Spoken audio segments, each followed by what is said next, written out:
మంగళవారం శరీహు 13/2026 తేదీ ఉదయం శ్రీ ఖాద్రి లక్ష్మీ నృసింహస్వామి వారి బ్రహ్మరథోత్సవం అత్యంత వైభవోపేతంగా జరపబడుతుంది.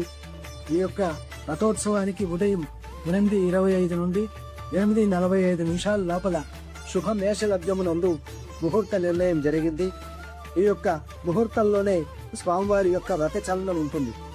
ఈ యొక్క బ్రహ్మరథోత్సవం అత్యంత వైభవోపేతంగా 4 లక్షల మంది జనాలతో సుమారుగా టిక్కిరిసి ఈ యొక్క తిరుమాడ వీధులన్నీ కూడా అత్యంత శోభాయమానంగా గోవిందనామ స్మరణంతో మారుమోగు స్వామివారి యొక్క అనుగ్రహాన్ని పొందుతూ భక్తులను సేవిస్తూ తరిస్తూ ఒక బ్రహ్మరథోత్సవానికి ఆంధ్ర నుండే కాకుండా తమిళనాడు, కర్ణాటక, కేరళ, ఒడిస్సా ప్రాంతం నుండి దేశం నలుమూల నుండి కూడా ఈ యొక్క ఉత్సవాన్ని తిలకించడానికి భక్తజనులు విచ్చేసి స్వామి పిలుపుకు పాత్రులవుతారు.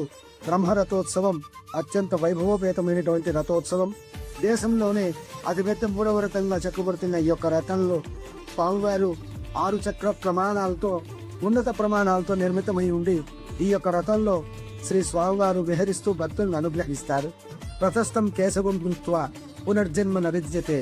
ఆ యొక్క రథంలో కేశవుని దర్శనం చేస్తే పునర్జన్మ లేకుండా స్వామివారి యొక్క అనుగ్రహంతో మోక్షం సిద్ధిస్తుందని ఆగమ శాస్త్ర వింతం. శ్రీ ఖాద్రి లక్ష్మీ నృసింహాయ నమః. శ్రీ లక్ష్మీ నృసింహ పరబ్రహ్మణే నమః. హరి ఓం స్వస్తి. మా వంశస్థులు ఈ ఆచారము నృసింహస్వామిని కెట్లేసేవాళ్ళు. ఎందుకంటే ఇవి బ్రేకుల ద్వారా కనీసం ఉపయోగపడతాయి. ఈ ముద్ర వచ్చి ఊడేసి తొక్కేవాళ్ళు. వెనక 2 చక్రాలకు వచ్చి పుటావలో మూతపల్లి వాళ్ళు పుష్ చేస్తే కదా తేరు కలుగుతుంది. ముందు లాగుతాను కాబట్టి వెళ్ళిపోతుంది. ఈ ముద్ద వేసిన వల్ల తేరు ముందుకు మూవ్ అవుతుంది. 2 లక్షల మంది వరకు తేరు కదలదు. ముద్దులు వేస్తేనే 3 అవుతుంది. మాది కటారిపల్లి. మా నాన్న పేరు ఓబులేసు, నా పేరు వేమనారాయణ. 40 సంవత్సరాలుగా దాదాపు చేస్తున్నాం మేము. పుటాలలో వచ్చి కుడివైపు పెద్ద ముద్ద వేస్తారు, ముద్దిపల్లిలో ఎనమవైపు వేస్తారు, గజ్జిరెడ్డి పల్లె పెద్ద వేస్తారు. మేము అప్పటి 40 సంవత్సరాల నుంచి పని చేస్తాము. మా ఆయన పేరు ఓబులేసు. మా తాత ముత్తాత కాలం నుండి చేస్తాము. 40 సంవత్సరాల నుంచి చేస్తాము.